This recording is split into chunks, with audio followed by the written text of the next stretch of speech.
नमस्कार। Judicial exam watcher channel से मैं राजेश कुमार सोनी।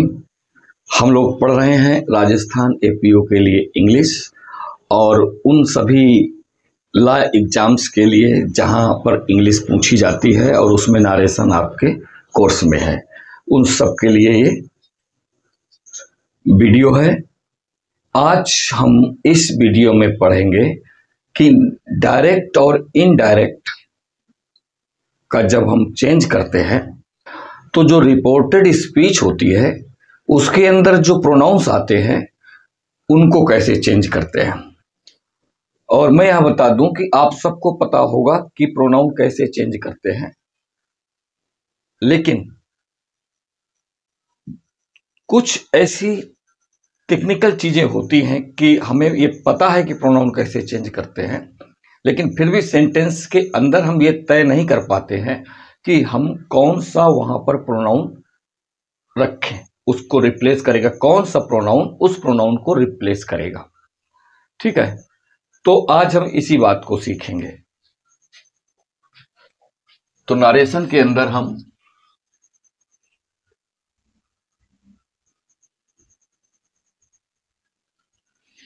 पढ़ेंगे चेंजमेंट।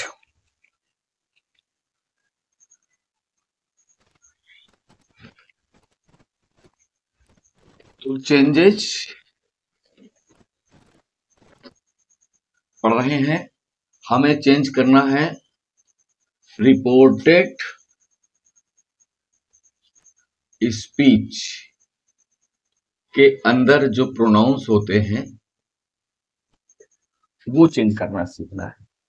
तो आपको पता होना चाहिए कि जनरली हम इसके अंदर जो भी प्रोनाउन आएंगे वो पर्सनल प्रोनाउन होंगे और प्रोनाउन के पर्सन होते हैं।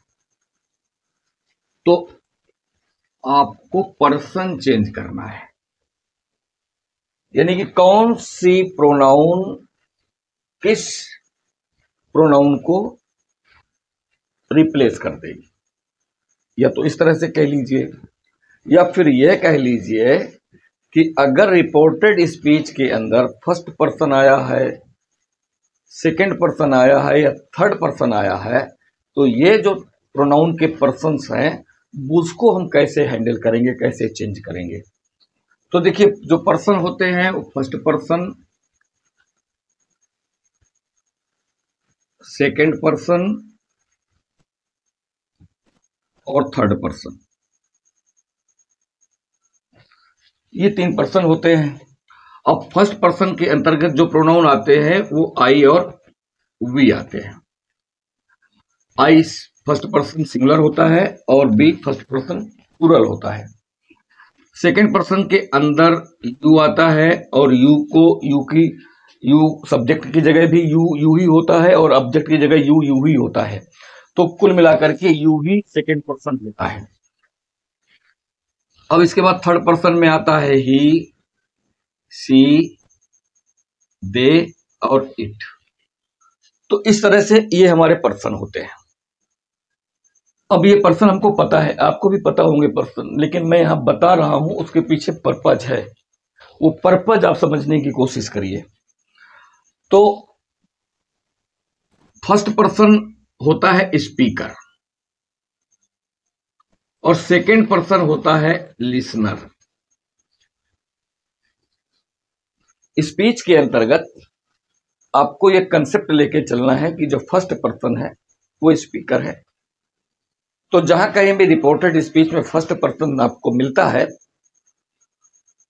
तो वो स्पीकर के अकॉर्डिंग चेंज होगा, और जो स्पीकर होगा वो रिपोर्टिंग वर्ब का सब्जेक्ट होगा, ये भी हम अभी देखेंगे। और जो सेकंड पर्सन होगा वो लिसनर होगा। अब चूंकि ये लिसनर है इसलिए वो रिपोर्टिंग वर्ब का ऑब्जेक्ट होगा। ये आपको समझना है। मेरा पर्पज है ये समझाने का कि आपको कंसेप्ट पता चल जाए तो कैसा भी चेंज होगा वो आप कर लेंगे। अगर कंसेप्ट क्लियर नहीं है तो आप गलती करेंगे, मैं गारंटी करता हूं। मैं देखो कैसे गलती होती है। अच्छा, जो थर्ड पर्सन होता है, तो थर्ड पर्सन क्या होता है, इसका तो कहीं रेफरेंस ही नहीं होता रिपोर्टिंग वर्ब में, रिपोर्टिंग स्पीच में तो कोई रेफरेंस ही नहीं आता। क्यों नहीं आता रेफरेंस? चूंकि ये स्पीकर और ये लिसनर के का जो टॉपिक होता है वो थर्ड पर्सन होता है। तो ये जो बात कर रहे हैं, इनके बात का टॉपिक ही थर्ड पर्सन होता है। तो हम थर्ड पर्सन को कह सकते हैं टॉपिक ऑफ द टॉकिंग, ये कह सकते हैं।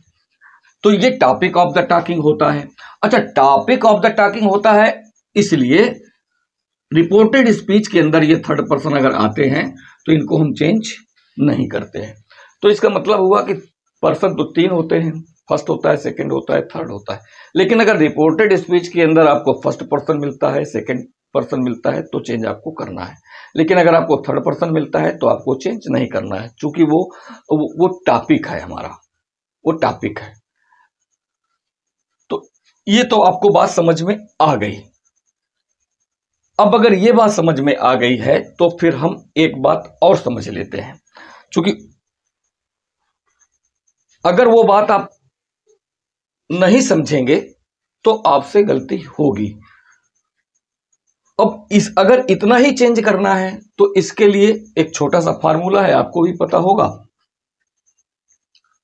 उसको हम यहां लिख करके, कि जब कभी भी पर्सन चेंज करने हैं तो जनरली आपको मालूम है कि first person, second person, third person ये रिपोर्टेड स्पीच के अंदर है। तो इसको आप जनरली SON सन से याद करके रख लेते हैं कि जो फर्स्ट पर्सन होगा रिपोर्टेड स्पीच का, वो सब्जेक्ट के अकॉर्डिंग चेंज हो जाएगा। जो सेकंड पर्सन होगा रिपोर्टेड स्पीच का, वो रिपोर्टिंग वर्ब के ऑब्जेक्ट के अकॉर्डिंग चेंज हो जाएगा। और ये फर्स्ट पर्सन रिपोर्टिंग वर्ब के सब्जेक्ट के अकॉर्डिंग चेंज हो जाएगा। थर्ड पर्सन चेंज नहीं होंगे। एन लिखा है, एन का मतलब चेंज नहीं होंगे, इनको चेंज नहीं करना है, लगभग आपको भी पता होगा। लेकिन अब आपको ध्यान देना है कि ये तो आप लगा ही लेंगे, ये तो आप लगा ही लेंगे, लेकिन अगर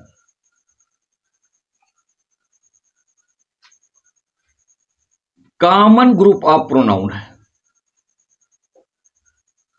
आपके पास ग्रुप ऑफ प्रोनाउन है, ग्रुप ऑफ प्रोनाउन है, तब उसको कैसे चेंज करेंगे? तो ग्रुप ऑफ प्रोनाउन को चेंज करना, चूंकि कंपटीशन में और एग्जाम में यहां से वो रख देते हैं और आप सन को रटे रह जाते हैं और सन वहां पर फेल हो जाता है। तो देखो, ग्रुप ऑफ प्रोनाउन में अगर ग्रुप ऑफ प्रोनाउन आपके पास कहीं मिलेगा तो उसके लिए फिर आपको एक कॉमन प्रोनाउन चूज करना पड़ेगा, कॉमन प्रोनाउन चूज करना पड़ेगा। वो जो कॉमन प्रोनाउन होगा वो इस ग्रुप ऑफ प्रोनाउन को रिप्लेस कर देगा।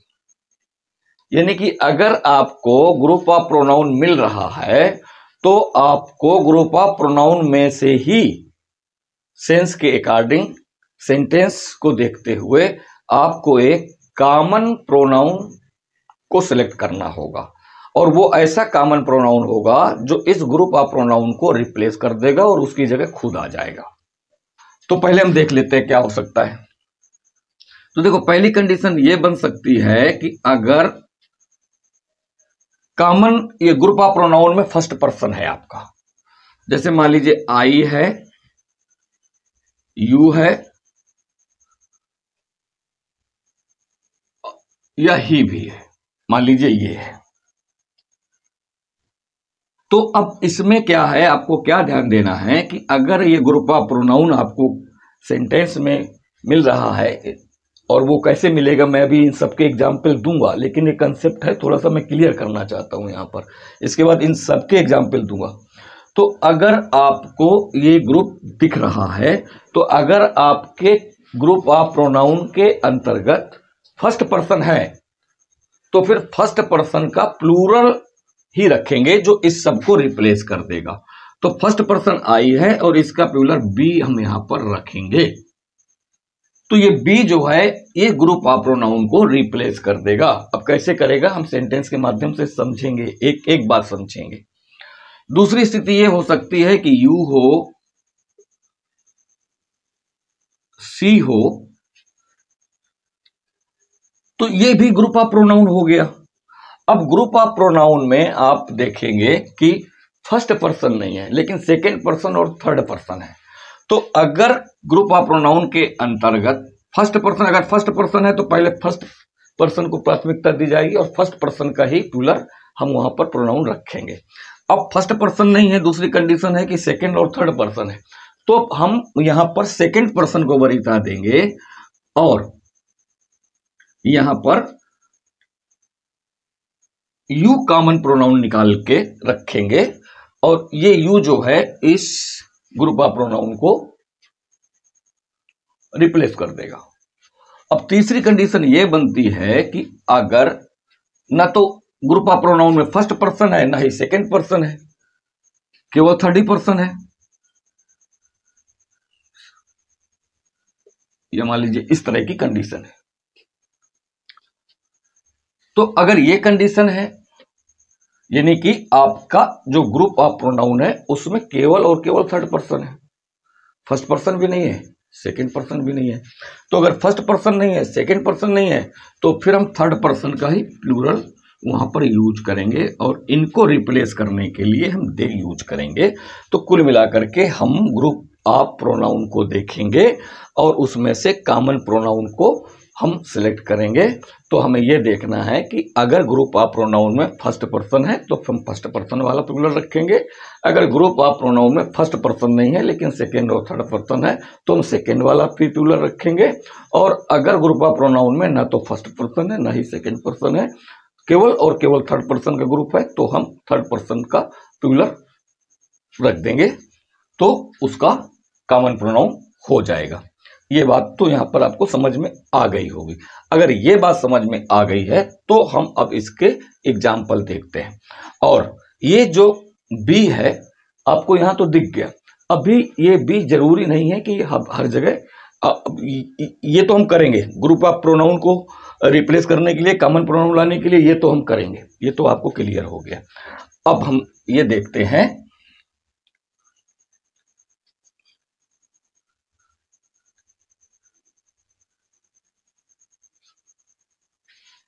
अच्छा ये आपको याद रखने की आवश्यकता है कि ये सारे के सारे पर्सनल प्रोनाउन होते हैं।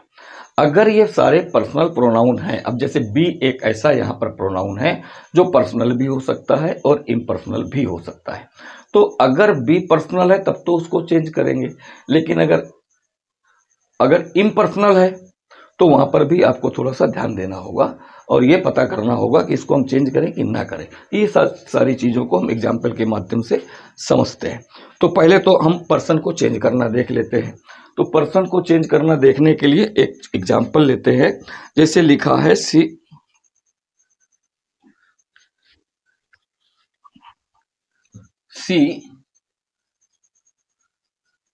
सेड टू मी, फिर लिखा है आई एम अनवेल। अगर ये लिखा है तो सिंपल बात है कि सी सेड टू का हम टोल्ड कर देंगे, चूंकि हमारे पास यहाँ पर असर्टिव सेंटेंस है। तो हमने लिख लिया सी टोल्ड मी, ये हमने लिख लिया। अब चूंकि असर्टिव सेंटेंस है और हमें कामा हटाने हैं तो हम यहाँ पर दैट लिख देंगे, चूंकि असर्टिव सेंटेंस है इसलिए कंजक्शन दैट आ जाएगा। अब आपको मिल गया ये प्रोनाउन। अब इस प्रोनाउन को चेंज करना है तो अब आपके दिमाग में तुरंत सन आ जाएगा, 1 2 3 और सन आ जाएगा। अब ये आ गया तो ये यहां लग जाएगा, चूंकि यहां पर ग्रुप ऑफ प्रोनाउन नहीं दिख रहा है, ये सिंपल वाला है। तो अब चूंकि फर्स्ट पर्सन मिल गया तो फर्स्ट पर्सन ये रिपोर्टिंग जो स्पीच है उसके सब्जेक्ट के अकॉर्डिंग चेंज होगा, तो ये जो है इसके अकॉर्डिंग चेंज हो जाएगा। तो आई का यहां पर सी हो जाएगा। अब आई का सी हो गया। अभी टेंस बदलना हम लोग सीखेंगे, इसलिए हम सीधे लिख देते हैं सी वॉज अनवेल। अभी हमारा पर्पज केवल पर्सन को चेंज करना है, इसलिए पर्सन पर ही हम विशेष ध्यान देंगे। बाकी जो चेंजमेंट है वो हम यूं ही कर लेंगे, लेकिन जब उसका नंबर आएगा तब हम उस पर ध्यान देंगे, इसको करते जाएंगे। तो इस तरह से आपने देखा कि ये यहां पर तो एप्लीकेबल होता है, यहां पर तो एप्लीकेबल होता है, ठीक है।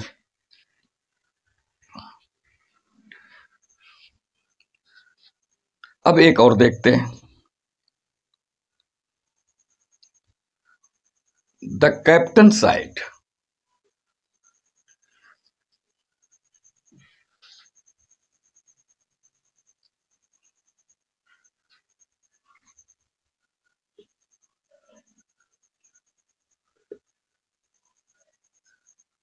The captain said, "We have won at last."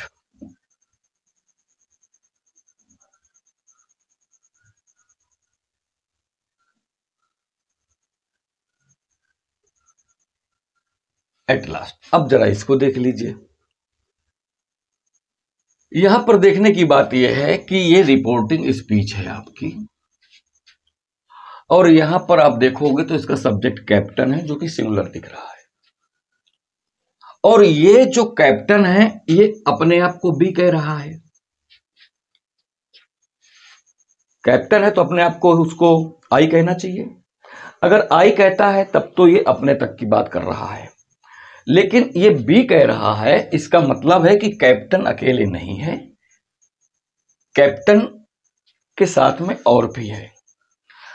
अब ये कौन हो सकते हैं उससे आपका कुछ लेना देना नहीं है, लेकिन हमें चूंकि सेंस समझना है इसलिए हम ये सेंटेंस को देखते हुए कह सकते हैं कि कैप्टन है तो अपने जो भी उसके टीममेट्स हैं उनसे कम से कम ये बात कहा होगा। तो इसका मतलब ये कैप्टन है और कैप्टन के टीममेट्स भी हैं जिनसे वो कह रहा है। तो कैप्टन अपनी बात नहीं कर रहा बल्कि अपने सबको मिला करके कैप्टन अपने आप को हम बोल रहा है। अच्छा, हम बोल रहा है तो अब आप देखेंगे तो ये तो बी तो फर्स्ट पर्सन है, तो ये चेंज तो होगा इसके अकॉर्डिंग, रिपोर्टिंग स्पीच के सब्जेक्ट के अकॉर्डिंग चेंज होगा। तो ये बात तो पक्की है कि बी फर्स्ट पर्सन है और इसके अकॉर्डिंग चेंज होगा। लेकिन अब यहाँ पर ये देखो प्यूलर है, बी प्यूलर है और ये सिंगुलर है, तो ये सिंगुलर नहीं है, दिखने में सिंगुलर है।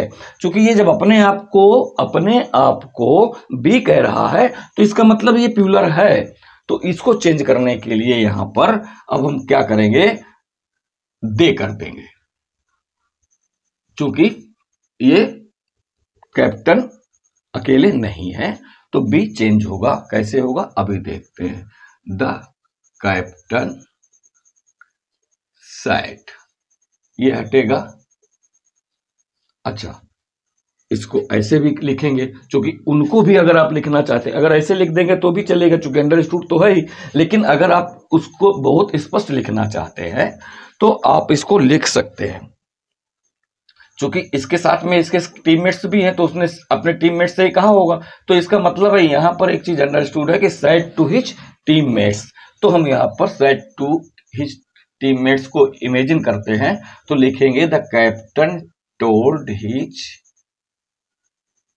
टीम मेट्स, ये लिखेंगे हम यहां पर।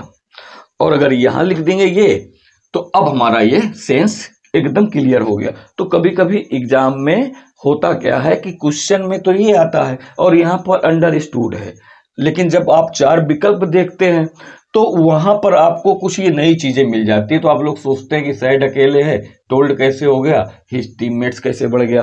तो ये आपको इमेजिन करना होता है, ऐसी कंडीशन पे करना होता है जब ये कैप्टन अकेले दिख रहा है हमको और बी बोल रहा है, तो वहां सावधान हो जाइए और फिर ध्यान से देखेंगे तो आपको पता चल जाएगा कि कैप्टन अकेले नहीं है। उस चीज को हमने यहाँ स्पष्ट कर दिया। अब चूंकि सेंटेंस असर्टिव है तो हमने यहाँ दैट लगा लिया। अब दैट लगा लिया, कंजक्शन हो गया। अब ये बी जो है कैप्टन के अकॉर्डिंग चेंज होगा तो ही की जगह पर दे आएंगे, दे लिखा जाएगा। और यही गलती आपसे एग्जाम में हो जाती है कि वहां पर आप सोचते हैं कि ये तो सिंगुलर है तो यहां पर इसके अकॉर्डिंग चेंज होगा, तो हम वहां पर ही लिख करके चले आते हैं, यही वाले को टिक करके चले जाते हैं। घर में आके देखते हैं ये आंसर मैच करते हैं तो पता चलता है कि हमारा गलत है और आपको एग्जाम में पता चला है कि वो सही है। तो ऐसी गलतियां ना हो। तो आप देख लो कि ये बी जो है कैप्टन के अकॉर्डिंग तो चेंज होगा, लेकिन यहाँ ही नहीं लिख पाएंगे, यहाँ हमको दे लिखना होगा। ठीक है, तो हमने यहाँ पर दे लिख दिया। और जब दे लिख दिया अब हम टेंस के अकॉर्डिंग जब टेंस चेंज करेंगे तब बताएंगे। तो they had one at last. तो इस तरह से हमने प्रोनाउन को चेंज किया। अभी और हम प्रोनाउन चेंज करेंगे, पूरी टेक्नोलॉजी इसको समझेंगे। तो एक बात तो ये हो गई। अब ये जो बी यहाँ पर देखा है तो ये पर्सनल प्रोनाउन है, इम्पर्सनल प्रोनाउन नहीं है। अभी कहीं कहीं ये इम्पर्सनल हो जाएगा तो वहाँ क्या स्थिति आएगी, तो वहाँ स्थिति ये आएगी कि अगर इम्पर्सनल हो जाएगा तो फिर हम उसको चेंज नहीं करेंगे, ये याद रखना है।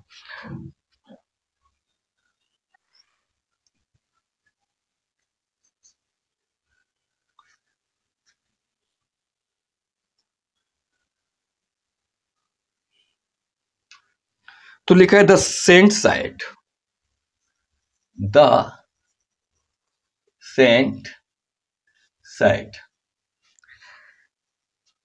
फिर लिखा है बी आर मॉर्टल,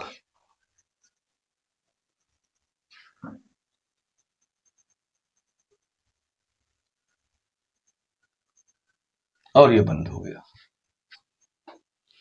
यहां सीख लीजिएगा, क्योंकि एग्जाम में ऐसी ही चीजें पूछी जाती है। नरेशन सबको पता है, रूल्स सबको पता है, उसके बाद भी गलतियां होती हैं क्योंकि ये चीजें दिमाग में नहीं है, जनरल चीजें दिमाग में है ना। अब देखिए, अब आप इसमें आप देखेंगे तो इसमें भी ऑप्शन लगाने की कोशिश करेंगे तो सन हर जगह एप्लीकेबल नहीं है, ये पता करना है कहाँ कहाँ एप्लीकेबल नहीं है, क्योंकि एग्जाम में वहीं से रख दिया जाता है। क्योंकि सन तो सबको पता है, लगा के तो सब चले जाएंगे, और चूंकि सब लगाएंगे तो गलत हो जाएगा। तो यहां देखो, ये सेंट है ना, सेंट कह रहा है द सेंट सेट, कहा be are mortal, be are mortal, हम लोग तो नश्वर हैं, है ना, हमेशा तो रहने वाले हैं नहीं है, जन्म लिया है तो मरेंगे, तो हम लोग मॉर्टल हैं। अब ये जो बी है, अब आप ये देखो कि ये बी किसके लिए, क्या ये सेंट के लिए है? सेंट के लिए तो है नहीं, लेकिन सेंट ही कह रहा है बी आर मॉर्टल, तो इसका मतलब इस बी में सेंट भी तो है, वो महात्मा भी तो इस बी में शामिल है। तो इसको आप अगर समझेंगे तो ये एक के जनरल सेंस है, एक के जनरल बात है जो सबके पर लागू होती है। तो ये जो बी है यहाँ पर, ये बी रिफर करता है पूरी मैनकाइंड को। हम सभी लोग जितने भी हैं सब मॉर्टल हैं, हम सबका जन्म हुआ है तो हम सबकी मृत्यु भी निश्चित होगी, इसमें तो कोई डाउट नहीं है, और जिसकी मृत्यु निश्चित है वो मॉर्टल है। तो इसका मतलब ये बी जो है अब पर्सनल नहीं रह गया, अब ये इम्पर्सनल हो गया, तो ये जनरल सेंस पे आ गया। अब अगर इस कंडीशन पे बी आ गया है तो ये बी चेंज नहीं होगा, हमको लिखना पड़ेगा द सेंट सेट दैट। अब ये आप यहां देख करके चेंज मत कर देना, बी का बी ही रहेगा। अब चूंकि ये जनरल ट्रूथ है, तो जनरल ट्रूथ है तो इसका टेंस भी चेंज नहीं होगा, तो हम बी आर मॉर्टल ही लिख करके चले आएंगे और आपका सही हो जाएगा। तो ये जो गलतियां होती है, क्योंकि एग्जाम में पूछा यहीं से कहीं से जाता है। अब इतना छोटा सा आ जाएगा the saint said comma be are mortal, और हो सकता है कि बहुत से लोग बी पता हो तो टेंस गड़बड़ करके आ जाए, लेकिन ज्यादातर लोग ये बी चेंज करके आएंगे। टेंस में भले गड़बड़ी नहीं करें, लेकिन पर्सन में जरूर गड़बड़ करके आएंगे और गलत हो जाएगा। तो ये आप देख लीजिए कि बी वहां चेंज हुआ, क्योंकि बी जब स्पीकर बोलता है अपने आप को बी, तो इसका मतलब है कुछ लोगों को वो इंक्लूड कर रहा है अपने साथ, तभी वो अपने आप को बी बोल रहा है, नहीं तो आई बोलेगा। तो अब आप ये देखिए कि जिसको इंक्लूड कर रहा है तो लगभग वो लिसनर होता है, लगभग वो लिसनर होता है। तो अगर वो उसको इंक्लूड कर रहा है और अपने आप को बी बोल रहा है तो फिर आप सावधान हो जाइए और देखिए कि अब बी किस में चेंज होगा। और यहां देखिए कि अगर वो इंक्लूड तो कर रहा है, अपने आप को इंक्लूड कर रहा है, स्पीकर अपने आप, जब पर्सनल है तब स्पीकर कुछ लोगों को अपने साथ इंक्लूड कर रहा है, और जब इम्पर्सनल है तो वो इंक्लूड नहीं कर रहा है, वो खुद इंक्लूड हो रहा है उन सब पर, बी आर मॉर्टल। तो ये थोड़ा सा सेंस लेकर के, होश में रह करके नरेशन चेंज करने हैं एग्जाम में, कंपटीशन के एग्जाम में, और आपका कंपटीशन है लॉ का, तो आपका माइंड भी थोड़ा जुडिशियल होना चाहिए इंग्लिश के पेपर को हल करते समय भी, ऐसा नहीं है कि इंग्लिश का पेपर है तो आप जुडिशियस ना हो, यू शुड बी जुडिशियस। अभी एक और देखते हैं।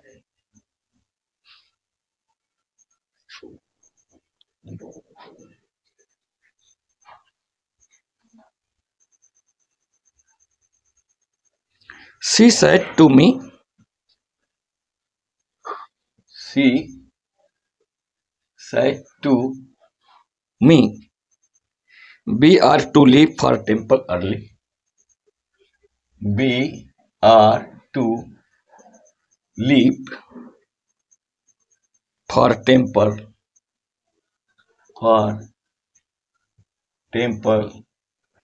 early, और हमने इसको बंद कर दिया।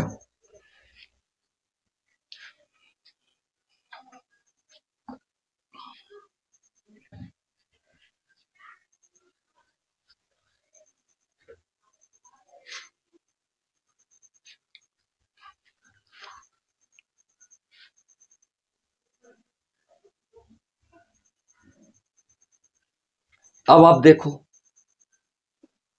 यहां पर आप देखेंगे तो ये देखो सी, ये मी है हमारे पास। अब ये सी है थर्ड पर्सन और ये है first person. Group of pronoun इन्हें बोलते हैं। इसके पहले जो हमने समझा है ग्रुप ऑफ प्रोनाउन को लेकर के, उसके लिए हमें कॉमन प्रोनाउन चाहिए। तो यहां हम ग्रुप ऑफ प्रोनाउन देख रहे हैं, क्योंकि सी सेड टू मी, तो बी आर टू लीव, तो इसका मतलब है सी अपने आप को फिर भी बोल रही है। ये सी देखो बी बोल रही है, सी बी बोल रही है, इसका मतलब है इसने इस ऑब्जेक्ट को अपने साथ इंक्लूड कर लिया है, तभी तो अपने आप को बी बोल रही है। ठीक है, अब अपने आप को ये बी बोल रही है तो इसने इसको इंक्लूड कर लिया। और हमने कहा था कि अगर आपके ग्रुप ऑफ प्रोनाउन में फर्स्ट पर्सन है तो फर्स्ट पर्सन का ही प्लूरल आएगा उनको रिप्लेस करने के लिए, उनकी जगह। तो देखिए हम यहां लिखेंगे सी टोल्ड मी दैट। अब दैट के बाद में अगर हमें ये ग्रुप ऑफ प्रोनाउन दिख रहा है और फर्स्ट पर्सन इसमें है तो हम फर्स्ट पर्सन का प्लूरल ही रखेंगे, और फर्स्ट पर्सन का प्लूरल बी होता है और बी आपको ऑलरेडी रख करके दे दिया गया है। तो आप गलती करके इसको चेंज करके दे मत करके आइएगा कि इसको सब्जेक्ट के अकॉर्डिंग बदल देंगे, सब्जेक्ट के अकॉर्डिंग बदल देंगे और इसका प्लूरल, चूंकि बी प्लूरल है तो हम प्लूरल रख करके दे रख देंगे। अगर ऐसी कंडीशन में आपने दे रख दिया तो आपसे गलती हो जाएगी ये। और जो आपका एग्जाम में 4 अल्टरनेटिव होंगे उसमें एक जगह दे भी होगा, तो आप थोड़ा सा होश संभाल लीजिएगा। तो यहाँ बी चेंज नहीं होगा, बी का बी ही रहेगा, बी दे नहीं कर पाएंगे आप। Beware to leave for temple early, ये आप ध्यान रखिए। और ये भी आपको बता देते हैं कि जब आप डायरेक्ट से इनडायरेक्ट बनाते हैं तो आपके पास ये एक प्रिंसिपल क्लाज या मेन क्लाज हो जाता है और ये सबऑर्डिनेट क्लाज आपके पास हो जाता है। तो प्रिंसिपल क्लाज सबऑर्डिनेट क्लाज मिलकर के एक कंप्लीट सेंटेंस बनाते हैं जिसको हम इनडायरेक्ट नरेशन बोलते हैं। तो यहां आपने चेंज ऑफ प्रोनाउन देखा, अभी हम फर्स्ट पर्सन का ही चेंज कर रहे हैं। ठीक है, तो ये और एग्जाम में बहुत इंपॉर्टेंट वीडियो है, ये बहुत इंपॉर्टेंट है, खासतौर से जो कंपटीशन एपीओ का दे रहे हैं और उसमें नरेशन पूछे जा रहे हैं। जिनके अच्छे हैं वो ठीक है, लेकिन जिनके थोड़ा सा भी उनको डाउट है कि मेरे में कुछ अभी कमी है, तो वो ये चीजें जरूर ध्यान से सुन लें, समझ लें, और अगर आपके पास कोई बुक है तो उसको भी एक बार पढ़ लें। चलिए अब एक चीज और देखते हैं।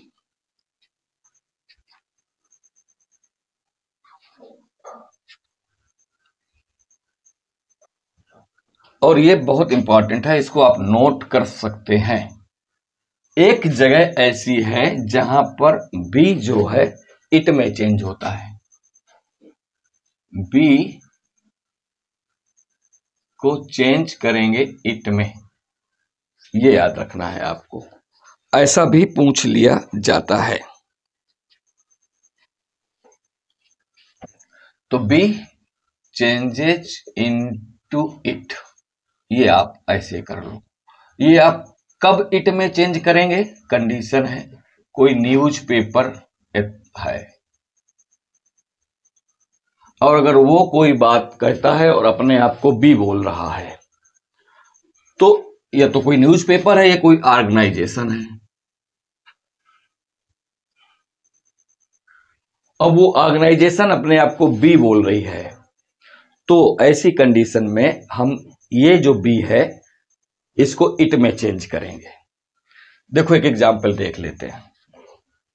लिखा है the pioneer site,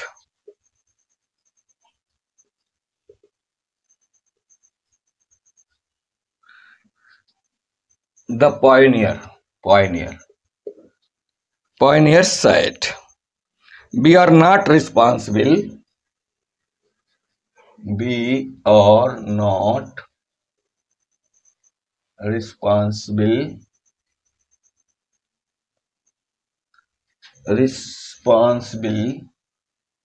responsible for any error।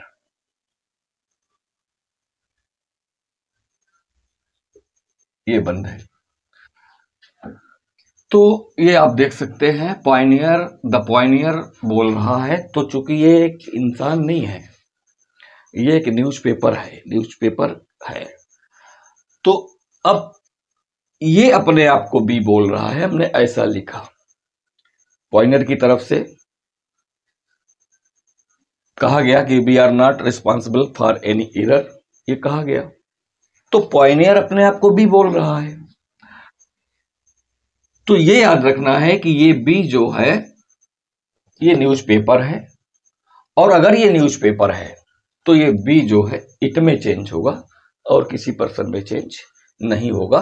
फिर आपको ऐसे लिखना होगा द पॉयनियर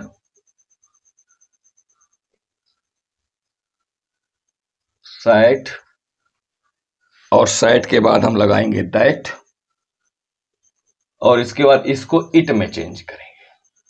एग्जाम में ऐसा कुछ पूछा जाता है और गलती हो जाती है, आप सोचोगे बी तो इट में कभी चेंज नहीं हो सकता, तो जो इट वाला ऑप्शन होगा उस पर आप ज्यादा तवज्जो नहीं करोगे, ज्यादा ध्यान ही नहीं दोगे, उसको छोड़ दोगे, गलत वाले को टिक करके आ जाओगे।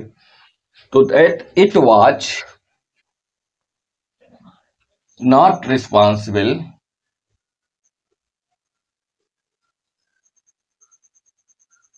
रिस्पॉन्सिबल फॉर एनी एरर, ये आप कैसे भी समझ लो, मैं बोल रहा हूं। तो इस तरह से हमने अभी चेंज करना सीखा जो इंपॉर्टेंट प्रोनाउंस है, और यही प्रोनाउंस एग्जाम में पूछ लिए जाते हैं। बाकी सेकंड पर्सन को अगर आ रहा है तो आपको पता है कि सेकंड पर्सन रिपोर्टेड स्पीच के अंदर है तो ऑब्जेक्ट के अनुसार चेंज कर दीजिए। थर्ड पर्सन आ रहा है तो नहीं चेंज करिए। तो ये 2-3 चीजें बहुत ध्यान से देख लीजिएगा। बी चेंज होगा, किस में चेंज होगा, चेंज नहीं होगा, ये सब आपके दिमाग में बैठ जाना चाहिए।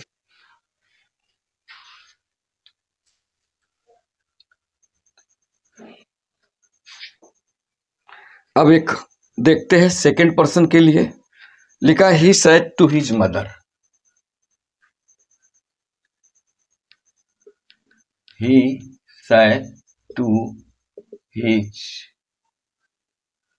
मदर, will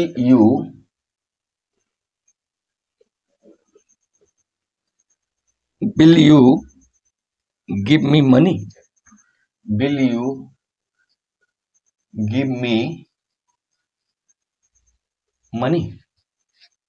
सिंपल बात है, सेड टू है। अब यहां पर देखिए सेंटेंस कैसा है, रिपोर्टेड स्पीच का सेंटेंस कैसा है, ये आपको पता करना है। तो पता चल गया कि इंट्रोगेटिव है, तो अब यहां सेड टू टोल्ड में नहीं चेंज करना है, ये चेंज भी अभी हम सीखेंगे। अभी मैं केवल पर्सन ही बता रहा हूं, सारे चेंज एक एक करके देखेंगे डिटेल में। तो चूंकि हम पर्सन कर रहे हैं इसलिए पर्सन पर ज्यादा फोकस कर रहे हैं, तो हम लिख देंगे ही आस्क्ड। चूंकि इंट्रोगेटिव सेंटेंस रिपोर्टेड स्पीच में रहेगा तो यहां आस्क्ड रहेगा, इंक्वायर्ड रहेगा, इस तरह से रहेगा। तो he asked his mother mother. अब चूंकि इंट्रोगेटिव सेंटेंस है तो कंजक्शन दैट भी नहीं लगेगा, ठीक है, और कामा हटाएंगे तो कोई ना कोई कंजक्शन हमको चाहिए, तो हम यहाँ पर इफ ले आएंगे। और जब यहाँ हम कंजक्शन इफ लगा देंगे तो उसके बाद तुरंत हम सब्जेक्ट रखेंगे, क्योंकि यहाँ पर पहले हेल्पिंग वर्ब है, तो हेल्पिंग वर्ब हम नहीं रखेंगे। अगर हेल्पिंग वर्ब पहले रख करके बनाते हैं तो फिर वो गलत हो जाएगा।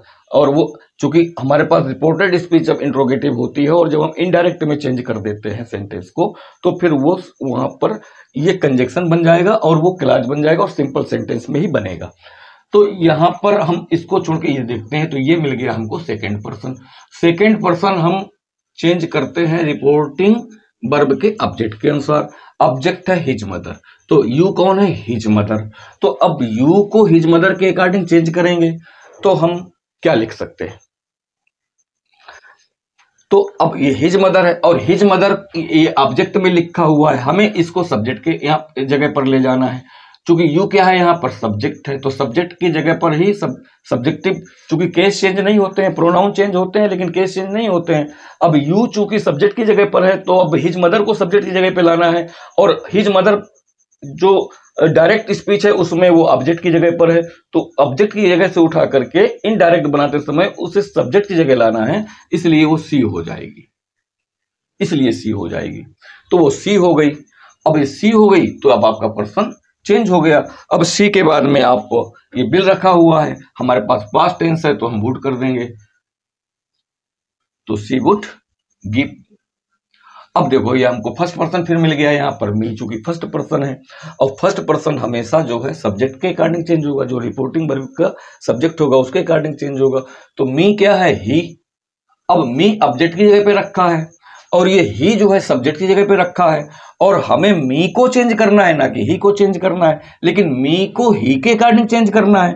तो इसका मतलब है कि मी की जगह पे ही को ले जाएंगे। जब मी की जगह पे ही को ले जाएंगे तो ही तो जाएगा नहीं, क्योंकि ये ऑब्जेक्ट की जगह पर है और ये सब्जेक्ट जगह पर है, तो ये ही का हिम हो जाएगा। चूंकि मी ऑब्जेक्ट है तो ऑब्जेक्ट की जगह पर ऑब्जेक्टिव केस ही आएगा, तो ही का ऑब्जेक्टिव केस आएगा, इसलिए यहां पर हिम हो गया। तो गिव हिम सम मनी।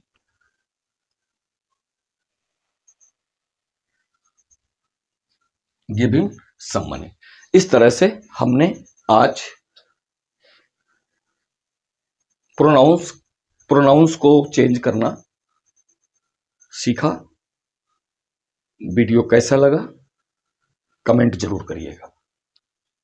अच्छा, थर्ड पर्सन तो चेंज होते नहीं है, तो अगर थर्ड पर्सन यहां कहीं भी आ जाता है तो उसको आपको चेंज नहीं करना है, क्योंकि वो टॉपिक ऑफ द टॉकिंग होते हैं, उनका रिपोर्टिंग वर्ब में, रिपोर्टिंग स्पीच में कोई रेफरेंस तो होता नहीं है, तो इसलिए हम उनको चेंज नहीं करते हैं।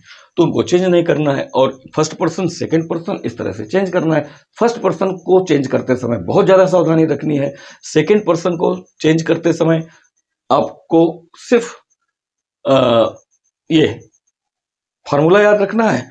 कभी कोई कंडीशन हो सकती है तो उस कंडीशन को आपको संभाल लेना है। आगे मैं इस पर भी चर्चा करूंगा। वीडियो अच्छा लगा हो तो लाइक कर दीजिएगा, कमेंट कर दीजिएगा, और आप मेरे चैनल को सब्सक्राइब भी कर सकते हैं। अगर आपने मेरे चैनल को सब्सक्राइब कर लिया है तो फिर आप बेल आइकन भी प्रेस कर दीजिए। अगर आपने बेल आइकन प्रेस कर दिया है तो ऑल का ऑप्शन आ गया होगा, उसको भी आप हिट कर दीजिए, ताकि मेरा जो नोटिफिकेशन है वीडियो अपलोड करने का वो आपको मिल जाए। और इसलिए मैं कह रहा हूँ क्योंकि मैं रेगुलर ज़्यादा रहता नहीं हूँ, इरेगुलर रहता हूँ अपने चैनल पे। कोशिश करता हूँ रेगुलर रहने की, लेकिन नहीं हो पाता हूँ। तो जब कभी भी मैं वीडियो डालता हूँ थोड़ा सा गैप के बाद, तो आपको कम से कम नोटिफिकेशन तो मिल जाए। Thank you for watching.